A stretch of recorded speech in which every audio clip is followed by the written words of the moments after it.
faking life kiri nnyo mu TikTok. Olwokuba alabye gundi naye kakiyabeere. Kyokka ate ng'ekituufu ng'osula mu kazigo ka wansi. Ate no faking life nga sente zonna ozoonoona. Oli ku bed space. Ba TikTok tubeera mu mbeera embi. Muveeko bino bi TikTok n'enfuna y'akagoye n'enkabeera mu mukwana enjala etuukisa n'etuluma. Ne mulira nga muweddewo busaanuusi. Maama nnyabo. Ng'oyagala kubira muyimbi omugambe nfunirayo oluyimba. Bino bye mulaba muno twetaddemu mu firuta. Simanga olabye gundi, ayina ono omuwala gundi, simanga wow. Nga omuyimbi munene nnyo sita. Tukola bukozi luyimba lwe.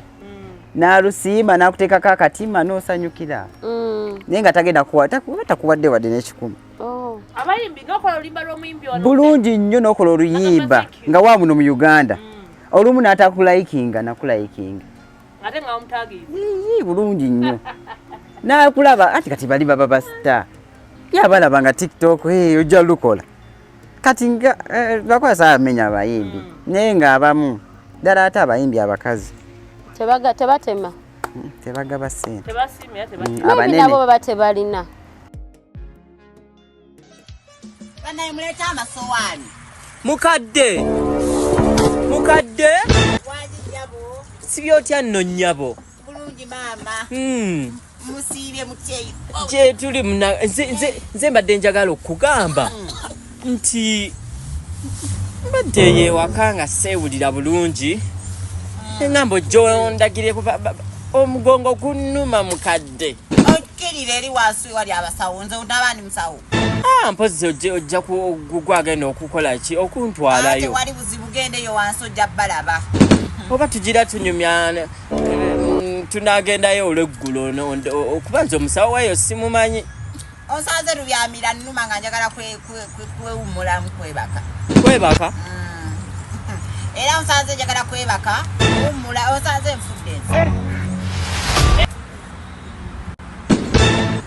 Njabo ogambye ki?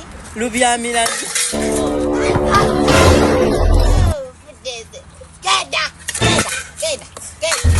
Kiki mubadde mugenda kulya? Mubadde mugenda kulya? Mukadde. Wanji nyabo. Mubadde mugenda kulya. Oba kwe kulabanga oddayo eri. Obadde zaayo mmere. Mukadde nze nzikusenzize ndidde just mbadde njagala kuwummulako wano kangende kale oba mmere yebadde kucyankalanyizza. Genda. Kangende munnange. So tubaniriza mwena abalabi baffe abalungi wano ku S Media Bampta Matilda wamu n'omulungi Esther omugaga CEO. Today we're having someone that is so interesting. He is very big. Some of you are seeing him for the very first time in real life. Mu bulamu obwaddala ebitali eyo gye mumulabira gye tugenda okubagamba. Tulira nga tuli basanyufu nnyo obba n'omuntu ow'ekitiibwa ng'ono. Era nga tumwina no ku S Media. So I want to thank you guys so much for already subscribing to our YouTube channel and for loving us, liking and commenting. And we really want you to embrace this new show of ours called Shirts on Me. And you're welcome. So, without wasting any minutes, you're welcome, sir. Thank you. I'm going to let him introduce himself here. You'll get a couple bulungi, but just know he's a star. So byagenda bagamba bigenda babi defending as a chamber gambi. Yeah. Okay. Actually nga tunana kutenga producer gateeka video yako balabe omuntu gwe tuli naye. Okitegeera bamutegeere bulungi kye twogera ko kitegeeza ki oba ki ani gwe twogerako kale. Tusanyusa okulaba Jaaja Nanfuka. Jaaja Zara. Jaaja Zara. Ngo yeah. Tuba tusimbudde. Nango basanga bulijjo ngamba bannange ntuukako ddi wano balabako omanyi nga mbalabira eyo nenga ne bano ba beautiful ntuukako naye olaba ntuddeko wano nammwe bannange. By the way, allow me to take my compliments straight to the person that wanted. You're very handsome. Wow, thank you. And very young. Yeah. Kati abaleeyo bana Jaaja Nanfuka kati mumulaba mwezo filters oba Jaaja Zara ngo oba namata ne mulowooza ati banange omusando ozodduka. He's very handsome. Okay, Era uyo nga mumulaba omaye byaffe very cute, very handsome. Munameza amayinja. But you are. Kati mu Gomesi mali nakola bwe bati. Okitegeera. I know, next time we should bring you in that same character. Omanyi Gomesi eyo eba yetaaga okwoza n'ojanika n'ogitereeza kati ngamba okugira mu Gomesi mbanje nange bandabe ku enfaanana. Okay. Abasoke bave kali kajjajja kafiruta ako. Wow. Thank you for coming. Thank you so much. Ndi bulungi neyagala buli kimu kiri so fine. Okay. Omanyi kisaga kwogera nnyo Luzungu. Anya tewali buzibu. Aba abaana obamanyi. Ayinza okukwata embogo. Bayizo okukwata obubi. Naye nga amanya gange yenze Sempala Muhammad Ahmed. Bannange oli muganda wange. Aha, olabye. Teri babi. Tetuba babi. Beautiful and handsome. Sajja musiramu. Omusajja omufumbo. Onji. Nakomba noko Nokwogerako. kuba amaaso ngalaba. Bagateze. Ya omusajja omufumbo. Yes, omusajja omufumbo. Omusajja yekolera. Atasabiriza. Wow, that's nice. Yeah. Tosabiriza. How old are you? Me? Yeah. Obalabalamu. Abasajja tetukweka myaka. Sure. Naye wama ontunuulira nina emyaka emeka. Sisa kujja jinga Basobola myaka. kiteekayo waawo. Basobola okutuwaayiriza ngamba baye abatulaba. Okay. So mulizo Mwe okusalawo ne mumuwa emyaka gyammwe naye nga ye emituufu agimanyi. Yes. Gyonna ngimanyi egyange. Gyonna gy'owandiikaawo giba gyange. Okay. So Yeah. odiringa mu biki ng'ogyeko Nanfuka Namata? Ndiringa mu bintu bingi sijja kulimba. Ndiringa mu okutunda plots Okay. mu company emu ya Joro Quality Properties. Wow, that's nice. Ndiringira nina edduuka. Nina edduuka eryetunda engoye z'abaana. Just no bingi. Wow. Byonna era nkuba n'obulango. Oli bisexo mu business. Ja. Oh. Sijja gana. Aseri. Tova ngambe ndi muki. Gwe bintu ebyo bitambalira ko ddala. Wonder music oba yatugamba ebintu ebyo. Si abiri yabireeta naye. Yaleta ekigambo ekyo. Yali akyogera bwogezi. Ate nga si yabireeta ebyo. Ebyo nedda. Ekyoyogerera ddala. Yagamba abasajja bammwe babisexual. Bakikola left right center. Ne tukikwata. Ng'ayogera akolatya. What? Just here. So, wewe videos about where do you always get the ideas, the scripts that you make, ideas ez'okujja ku acting obo skits obo ozijjawo? Okimanyi ebiseera ebisinga abamu bambuuza nti nakula ne jjajja wange naye ate nga si kituufu. Okay. Jjajja ngenda ne mulabako obulabi.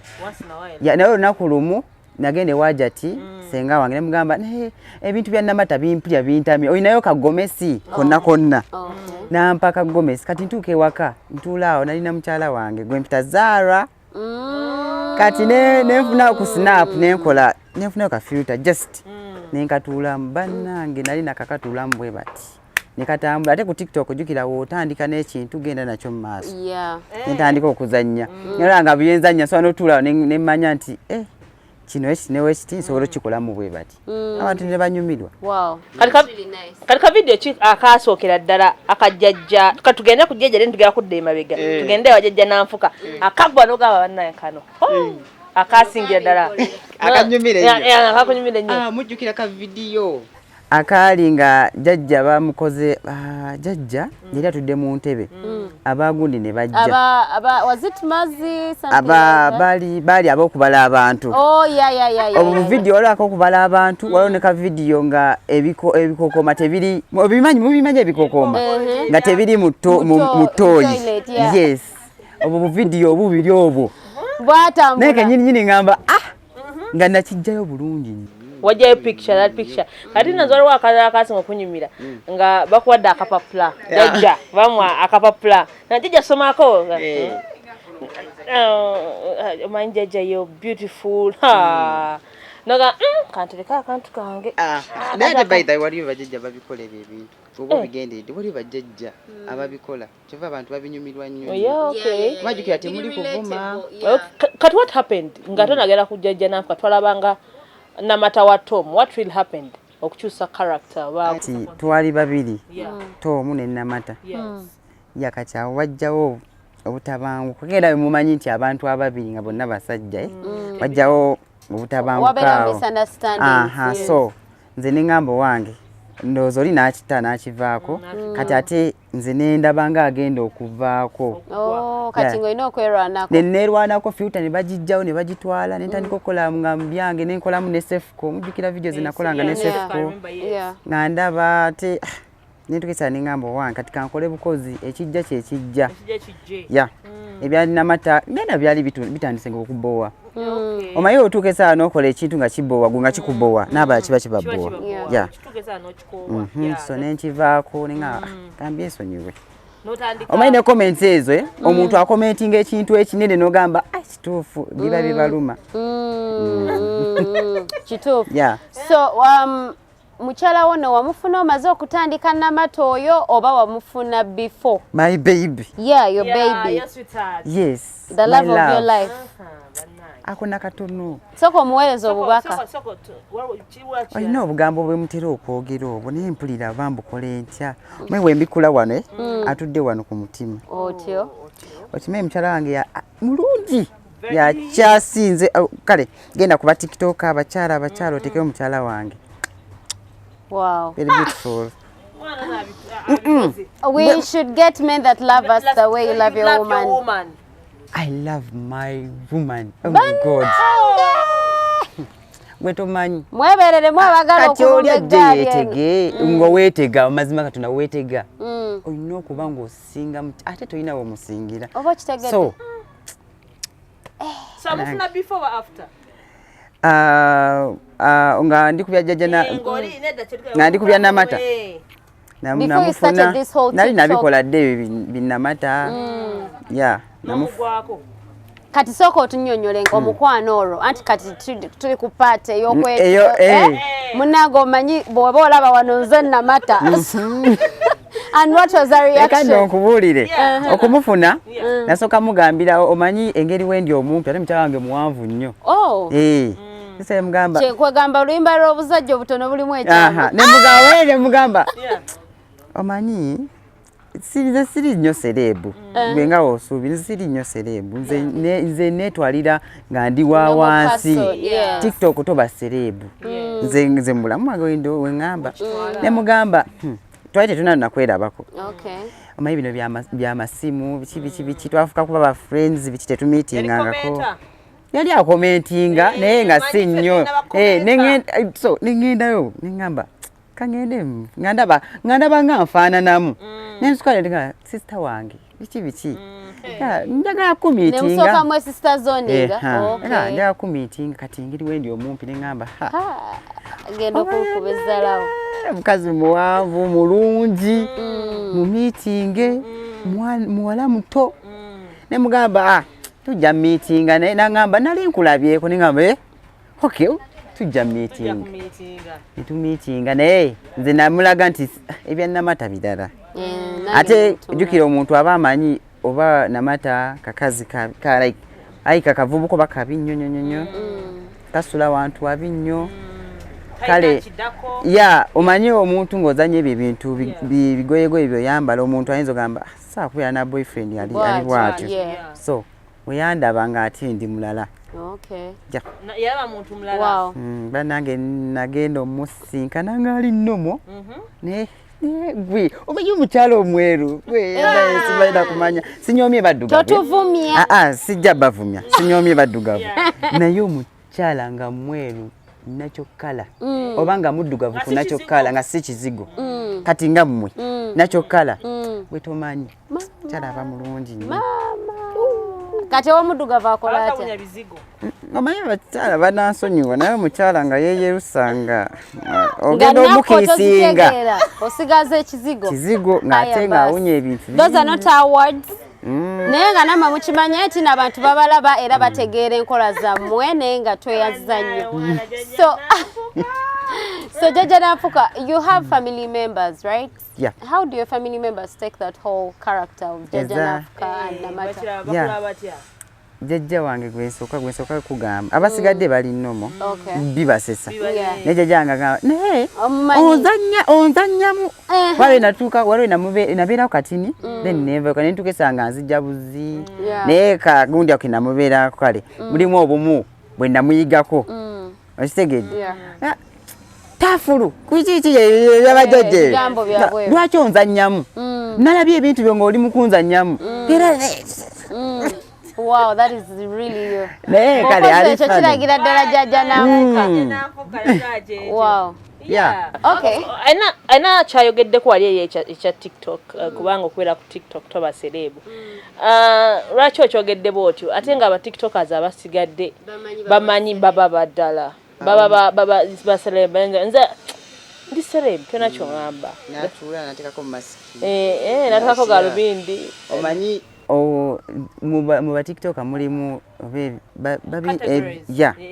ebika mulimu ba TikTok ababetwalira waggulu waliwo abetwalira wakatikati befudde ba A-list waliwo abetwalira wansi kati nze sawa kufekinga life gye sisobola mulimu ba TikTok nga ayambala naye ng'ayambala nti ne mukwano gwe oli ayambala kitegeera neyetwalira awo nga nti naye ng'ate ekituufu nga tulinya takisi tulinya boda kaboda kange katuulako tugenda mu restaurant eza wansi ne tulya naye ng'oli TikTok n'ekikomando ng'owetaddeko mu masiki naye nga bya bulijjo okuba serebu.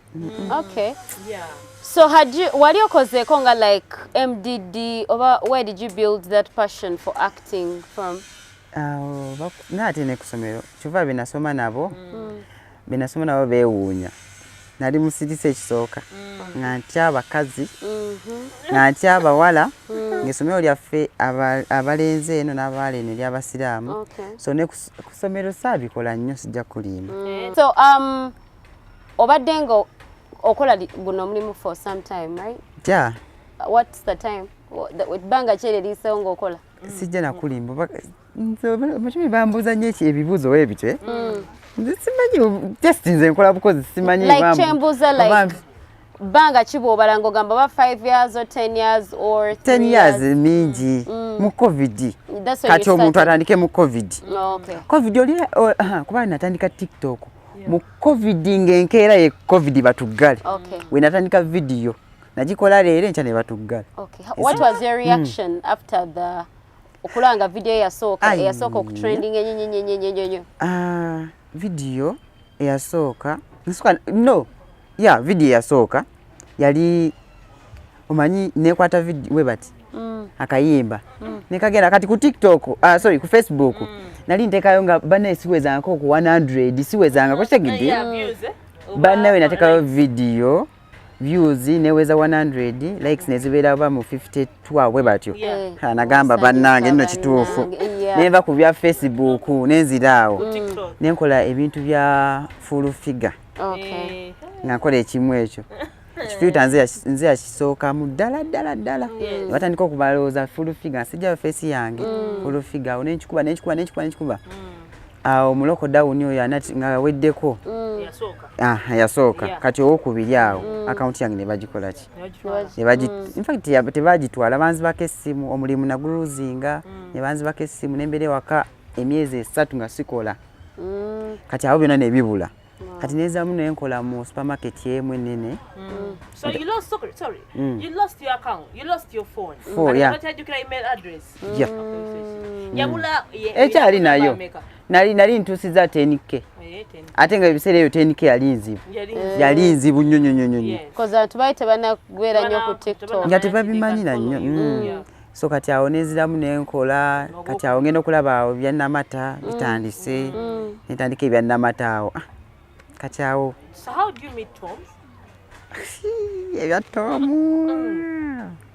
yali mukwano go you just met byatandikawo ebiti bya Tom because yali akola eddoboozi ya namata mukwano biki ebyo bityo so nenga tebitambula jukira nze nga we nakugambye nti emabega nali nkola ebintu bya full figure wedde bamumanyi kati account we yafa nenzigula account endala nga nkola bu challenge bwa bulijjo kati aka Tom ke yakola Tom bayite bamumanyi kyobumanya oloke yakola aka video nga empale ya namata alese empale wa Tom mujjukira awo ka video ka trendinga nnyo nenga kola ne katambula kati ngamba okay kajukira nze ndi muntu nsobola creating ekintu ne creating anti namata ekyo kirobooza ina kubanga afanana bwati nano kubanga bwati ezire waka kolona kunadde waka ne ngamba maid ne mugamba mpa ku blouse kyo ampe ne kubyekolako maid bana ebyokwekolako nabimpa ne maid ebyekolako wo waka oba wabazadde nali mbeera waka at your parents okay netandika okwekolako nenjiteeka mba nakagiteka bati newezaawo tenike 1 hour nga tenaba kuweza 1 hour tenike obogimanyeeyo ebedduka nemmanye kitegeeza okay netandika obikolamu kati Tom natandika ogamba okay netandika okwogera ne Tom nga tutwerabangako mwana soko ntereyo kano terayo kano kati inze face gye bali basinga okwagala dhani ate the voice okitegedde so nga nze nteekamu nnyo ebisesa kati ne kiba kitegeeza mba boosting oli naye abanyambako nga tweyamba wetutyo olunaku banzijjako interview bantu bali babiri abanzijjako interview ko olunaku olunyini wenadde waka Tom we ya meetingira kubanga bali bamanyize nze abikola ne bagamba si nze abikola tuli babeka babiri nga saga musuuliriro kitegeera so na meetinga netukola video netulaga nti namata mulala ne Tom mulala ate netulaga nti tusobola meetinga tubasobola okukwata ku namata nekivaayo bulungi from what you're saying kitegeeza a very creative person ebintu ebiwa okulooza okulungi nnyo wali baddeko onolozaamu okupursuing any career in the movie industry of Uganda or maybe internationally? Omanyi kati nalinza nalinza nyeeko naye bano ba extras bano gamba muno tudde wali ba extra bana bayitaayitawo naye nkyagala nesinafuna ndowooza mukisa naye nga mba njagala artist we manzanye mu movie nga ya Luganda omanyize munaye seegira nnyo manjagala ya Luganda saagala nnyo bya luzungu ate mbeere mu giraagira njagala Luganda kale mu Luganda olulanga you express your talent best bulungi nnyo omanyi Oluganda kyasinga okwagala nekyasinga okusobola naye gwe bakuteeke mu luzungu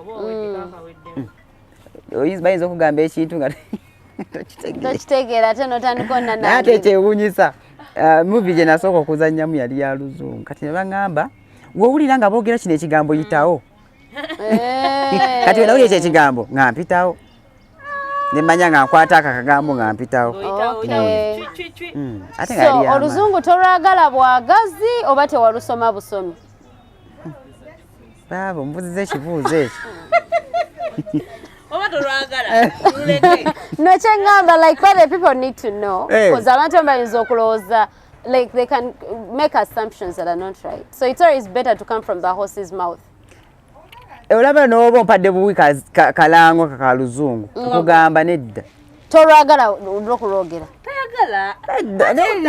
leka omuntu ayogere kali nako kale olwagala naali ndwagadde naye era ndwagala kankyogere bwe bato ndwagala naye luzitowa ku lulimu omaye okugera ekigambo nga olulimi luzitowa era buno obw'emmere mbusobola give me food oba mbusobola oyogedde amazima so what achievement omulaba atandise kale bintu birungi ki byofunye mu character yo eya Namata Nanfuka kansoke ku ya Namata tuba byanjawulo ya Namata empadde emikwano omanyi okuba n'emikwano waliwo ebintu byotera tubuulirira empadde emikwano emirungi empadde emikwano kyensobola okugamba kale empadde okumanyika kati wenzira mu Nanfuka Nanfuka empadde okuba nga nangera kampani ennene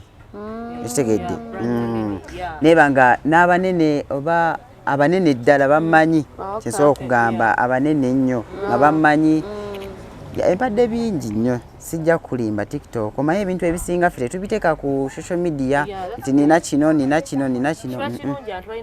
ebintu byange mbikuumira eno era togenda kundaba mbuno nyambadde olugoye olw'amaanyi nkubye engatto simanga nkoze biki. Okay, that's really nice. It's good to stay humble. Banange mwe na abalaba mube nga oli TikToker mbera nga mwami Namatono oba Jaaja Nanfuka oba Jaaja Zarango. Be humble kale. Be humble kubaka akati botaba humble. Ba enemy baba kunonako bakusala ekigambo. Wogwira boti. Ya celebration. By the way, ate oyogera bwotyo I have come to understand okubuzayo ekibuuzo kino nti omanyi bantu bangi nnyo ba TikTok abadde okwo nabo bayisaamu eggaali okikola otya kubanga bala kuyisaamu eggaali wenanyanga newonvumira sikuddamu omuntu akuvuma weezira kumuddamu kasita oddamu omuntu batuvumanga olina ng'ayagala bambi ebiseera ebisinga ng'ayagala nakuvuma mu comment mulalamu nakolera video waliwo yali ankoledde video kakasajja ako ako ke baakasiba kana kayina eddibu okamanya ako silver akakasajja kanvuma ako yavuma omwana omutegedde eyagamba nze kino ekyana biki. Oh my God, so disgusting. Kati yavuma yaŋŋamba nti nze ndi mululu aba TikTok aba bannange oba onvumye nze oba onvumye kuba nkolera ddala obutagwa. Okugwa nga tebakyakulabako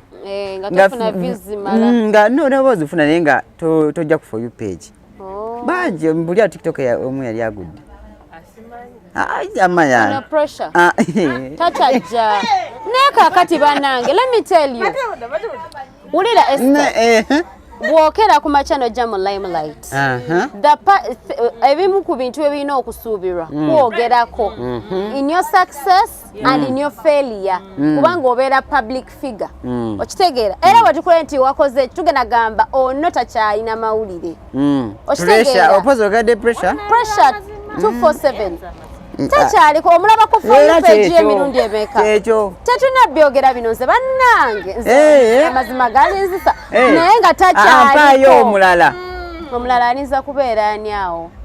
Ani? Omanyi lwaki gwendese? He has ever been someone that was so... Nange mubuuziza ekibuuzo kino. Yali omu ku bantu abaali trending ennyo nga tosobola kugenda ku TikTok bwe bati. And their name doesn't, their face doesn't appear. No pressure gwenkyaliko. Bani abalala?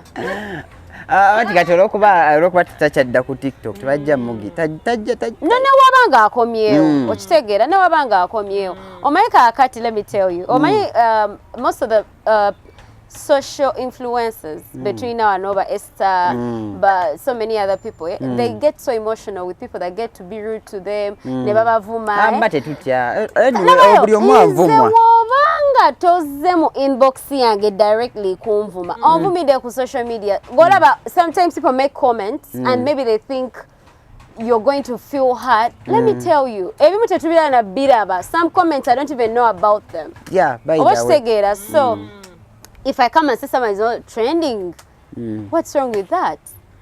Achogedde akimaze n'abalala batacha trending era tujja bagambe bangi nnyo ate nga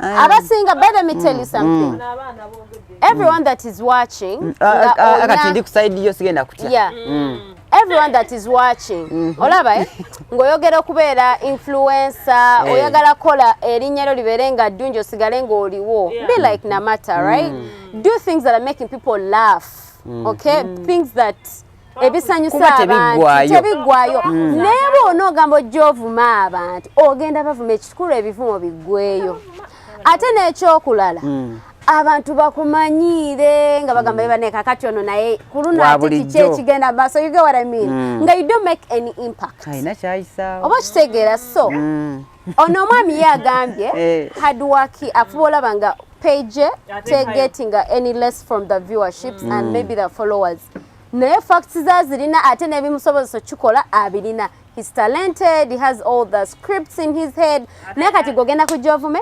bovuma bagwe kati wajja novuma Matilda nekera kwaja kutiko sikyali ko nga ne Uganda sirimu ngavuma omulala nga naye ati kati olaba bobeera wemala kati sometimes ngenda nendaba waliwo omuwala bamutenda okuvuma sijja mwogera mannya naye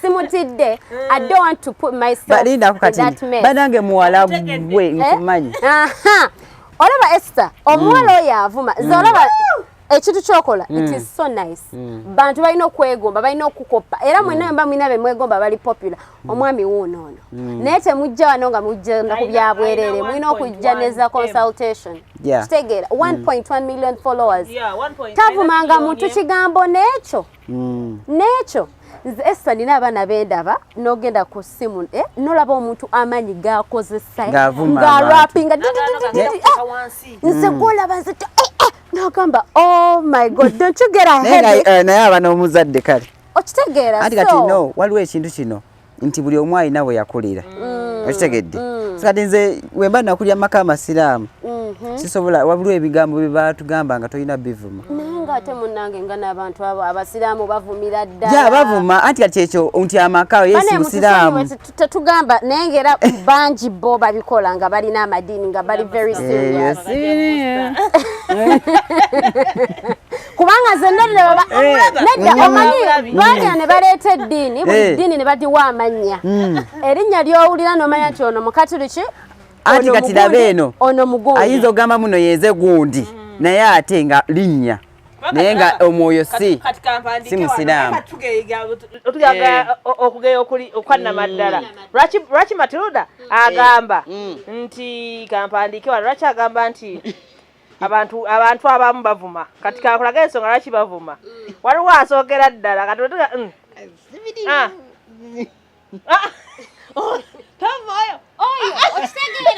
benkugamba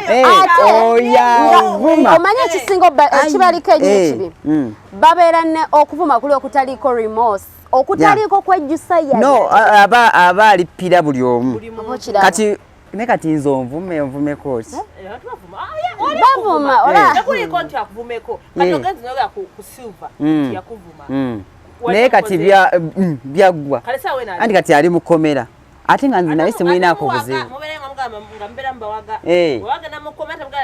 naye gowandiise ku ssimu oyo mumanyi you people tubeerenga abantu bano ab'ebitiibwa Jaaja Zarango nga w'omulaba waneno akola content we and it's watched everywhere kyamanye sawa yino ogenda ku comedy store tebana ku invitinga ku actinga bayika tebannabo tebandaba bulabi tebanategeera aka tebannaba nobagala nnyo bino ebyokujereegereza kyendowooza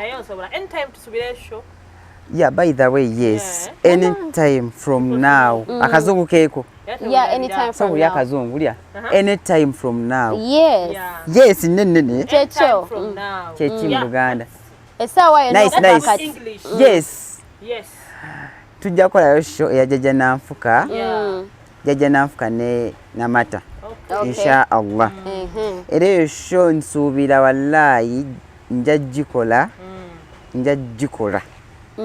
insha Allah njagikola mbalage nti terisijja gwanze tetulina okujja naye nga nino gikwanti kati munaye betwasooka nabo kale baagwa baafuna ebyokukola naye with content it's also talent talent that's what I think kati oyiya bukasana oyiya kati kyofolaba kwayiya nabivanga tachasobola kuyiya kitegeeza umwoyo yabiwedde akikola you didn't have that in you kati kituufu kyofolaba bw'oyogera bwotyo ku content and talent it makes a lot of sense when it comes to people that come and just be on social media to abuse others when you look into all their things none of them is talented they can't sing, they can't act, they can't dance. Sibusungu, I'm saying facts. They can't sing, they can't dance, they can't act, they can't. Basanga egaali ng'etambula ne balipira. Bangamba nti babasasula. Okuyita naga nkwaye 10 nvumira esi akulira buzi. Abamu. Tuletoga ku bantu abadiiko omulala wano. Ekogendo wandikaye mumanyi naye abamu babasasula. Naye abamu balina ssente bo nga just ye omulabikidde bubi n'akuyisaamu eggaali. Togabulako mbitu uyisengamu eggaali. Oyo. Wano kale ne gwerabidde avuma ennyo. Ani? Abantu bajja abavuma. Basobola obiwandiikawo wansi. Omuntu avuma naye nga yemune teyemanyi face ye. Kakati omanyi olusi. Sometimes I record videos. Yeah? N'okwata essimu yo. N'ovuma. N'oteeka mu filter. N'oteekako record. Yes. N'otandika kakati nze ngenda kolobeta. Ani mumanyi. Banna. N'agamba ngenda kuva n'ate nolaba. Abakuvumye naye ate abakuwa platform. Akuwa that publicity nti abantu bagenda kutegeera. Ekyawano kasu. Batanko movement nga alina 157. Kati wakwano video ajja giraba next weekend because we post these videos every weekend. Yeah. But naye oyina kyemmanyi kati nasembyeyo okulaba kati ng'ali mu 159. Naye nga taga abagana bamusule ku ttaka kitegeeza yeeyongeddeko almost. Weeyongerako nze kati wonvuma era sikuddamu mba mmanyi nti ondabisizzaako. Babakwadde amasanyalaze. Kasa tuvuma bantu bano. Nata mbagamba nti mukyala wange maama wange kale famire yange mvuma nga woyagala. Nze kati nokangaye nze ne bovuma abange. N'obatuuka ne mu lubuto n'obatankuula ebyenda n'obiddamu bati. Tewali buzibu. Tewali agenda. Let me tell you. Naye gw'omanyi omuntu okuvumira maama we. Aba mugjeeko ki? Maama wange talina ku TikTok. Naye waliyo omukwano gwe ali ku TikTok. Kakunyumizeeko. Labayo aliza obanga amumanyi. Naye you know that it's Esther Wanvuma. Kinuma nnyo. Like so much. Because she's in my life. She knows my personal life. Oyanvuma nengenda mu depression. Naye semusajja agenda simanya nakankaka simanya nagu nakankaka not the person. Quote me right. Nakankaka, let me tell you, I use nakankaka as a term for girls or people that don't like act in an elegant or kind of abate wachibwa, abo we batyo. You cannot move me. Wanji mama. Unless you've gotten my neck and you cut it off like this. Hello. Ne bigambo bugambo. Nze waliwo Sebatuvuma zembera ngambeyo zebanvu akatale kalamba kali kanzi kakanyeko ne kanvuma. Ate mba mbantu b'obutale. Ab'obutale bo. Akatale kalamba akatale okamanyi. Bamatoke, bamyogo, bamimonde, banyanya. Taxi yanvuma. Okitegeera. Kwe kubanga mpuja sikyagala nnyo taxi. Nali nnyo taxi netuuka okwagala okujjula. Kati nezijjukira si yeeyo nenva bannanga omusajja yanvu. Ate biveeko ebyo nga nina wengenda like taxi eri wano naye stage eddako eri wali olina oyimirira yanvuma. Nga musigaddemu omuntu ogu nenvaamu nze. Gwe kati ate oyogedde ab'obutale abo bamaama baleke. Waba so akatale kakasa okuvuma ng'oli live bw'oti oyimiridde ne bakuyeekera. Olwo omuntu alinde gye otamanyi gy'asula. You don't even know what they did to get the small data that they're using. Nze kasa tonvumira maama. Oyogedde ku fake life. Fake life nga bagamba nnyingi nnyo mu batiktoka. Nnyo. Abantu bangi aba fakinga life. Ate faking life kiri nnyo mu batiktoka. Olwokuba alabye gundi naye kakiyabeere. Kyokka ate ng'ekituufu ng'osula mu kazigo ka wansi. Ate no fakinga life nga sente zonna ozonoona. Oli ku bed space. Mu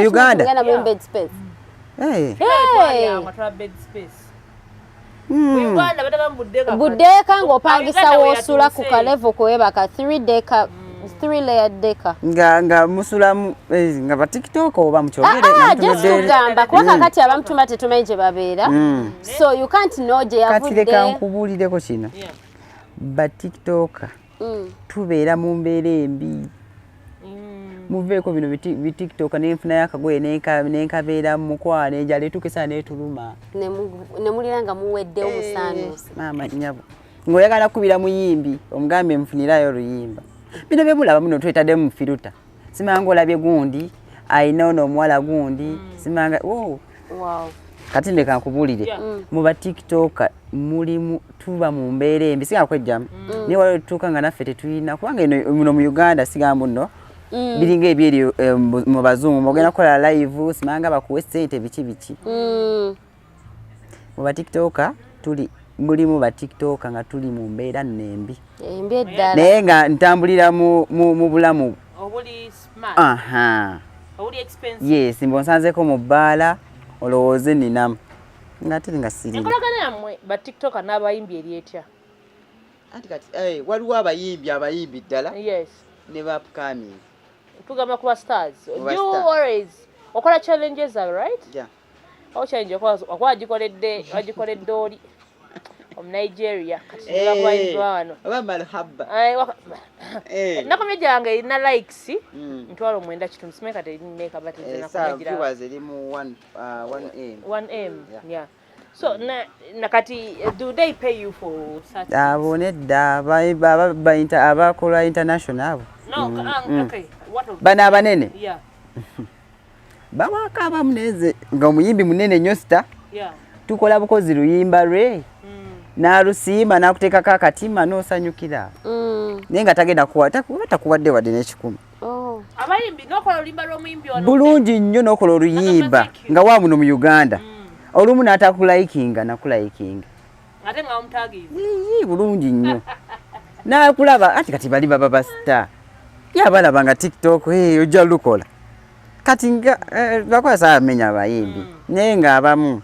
ddala ate abayimbi abakazi tebatema tebagaba ssente tebasimira abanene nabo baba tebalina bayina kyekyo nti kyekugambye okufekinga live kati lwaki oba okola vidiyo ez'amaanyi nga ffe tuba tumanyi olina ssente nkozi oluyimba lutambudde mazima ddala lutambudde nga otaddeyo challenge gw'omuyimbi eyange neekusinga nini otalayikingako kakati balina obeera serious ku nsonga eyo ndowooza foundation y'abayimbi weerina okuviirayo kibi nnyo abufe ba TikTok tuteekamu amaanyi n'ennyambala agagoye agavundu neneekozaakoza ekintu kiveeyo kinyumye oluyimba naye notakomentinga bana ekintu ekyo kiba kinuma otegeera nkozi oluyimba n'amaanyi komentinga kale nteeka ku Facebook yo nteeka ku YouTube yo nteeka ku gundi olage nti kale osiimye kyova ffe bana abayimbi abato n'asiima abatya anti okusiima kwange wano sekyo wamma wano kale waliwo omuyimbi yali akikozeeko n'asiima nga muyimbi munene tewali wallahi billahi okutya Allah tewali wabula okusiima gwe nagamba yali asiimye shiba oyo yasiima kale si sente naye banaye yanteeka ku Instagram ye neneeraba ne spicy abo yes omanyi gwe okweraba ku gundi ya spicy mukazi wange yakola akayimba ka Spice Diana n'akateeka ku page ye ku TikTok bannange twasanyuka nze n'otamba sente nzaawo nyumirwa manya Yesu ondabye n'oteeka ku Instagram yo n'oteeka ku YouTube yo n'otamba sente zo nekyo ffe tuli kuba n'abayimbi abato abayimbi abato bambi asiima najja mu inbox naga bambi weebale n'akuwayo ku sente n'ogamba yes kwegamba abayimbi abato tubatumiddeko nnyo tubasabira mubeere b'amaanyi